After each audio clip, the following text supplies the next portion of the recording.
$2,500 আমরা পাঠিয়েছিলাম, 2,500। এই টাকা পাঠানোর পরে এখন হঠাৎ করে আরেক এই নুরু ফোন দিছে যে ভাই টাকা তো আসেনি। টাকা আসেনি, টাকা তো পাঠানো হয়েছে, ওর সাথে নামটা আর বললাম না ওইটা। এরপরে সে ধরা খাওয়ার পরে বলতেছে ভাই আমার বাচ্চা হয়েছে, ওয়াইফের ডেলিভারি, হসপিটালের বিলে টাকাটা খরচ হয়ে গেছে, আমি এটা খরচ করে ফেলছি।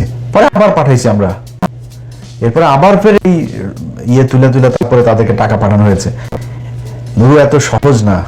আমেরিকার জীবন, আমেরিকায় আসে আর টাকা গাছ থেকে পড়ে যায় এরকম না। এখানে যারা সুট টুট পরেও বাংলাদেশে যায় না, এরা এখানে কে কি করে, তোর তো 14 গোষ্ঠীর মধ্যে মনে হয় আমেরিকা কেউ থাকে না, থাকলে জিজ্ঞেস করিস। ফকিন্নির বাচ্চা, তুই যে ভাব মারিস এখন, তোর যদি টাকা পয়সা সারা জীবনে যদি তুই বাংলাদেশের সালমান এফ রহমান হইস, তা আমরা বুঝবো তুই যে ফকিন্নির পোলা। তোর বাপ চরে থাকতো, তোরা এই কালায়া থেকে যায়, তারপরে তোর থাকার ঘর ছিল না, সেখানে কালায়া থেকে থাকতে, এটা আমরা জানি। এটা তুই কি ঠিক করতে পারবি? এই কথাগুলো আজকে আনতে চাইনি।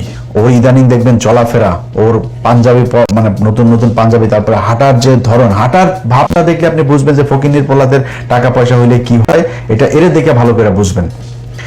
তো তার মূল কাজটা যেটা, সেটা হচ্ছে এখন যেটা হয়েছে, সে মূলত একটা ভাব ধরতে চাচ্ছে, একটা সুশীল একটা ভাব ধরতে চাচ্ছে।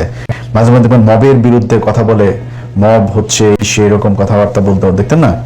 অথচ ওর এই যে কিছু ওই বাফল, তারপর কি বলে কালায় মালায় এইসবের কয়েক জায়গার গলা চিপার কিছু পোলাপানে নিয়ে ওইখানে ঢাকা শহরে মাস্তানি করেছে। এই 5 তারিখের বহুত মানুষের, আওয়ামী লীগের লোকজনের ব্যবসা প্রতিষ্ঠান, বাড়ি ঘরে, এগুলো তো কালকে পোস্ট করেছে, আমি করেছি। ও যে কাজগুলি ও এই কাজগুলো আমার উপর দিয়ে চালিয়েছে।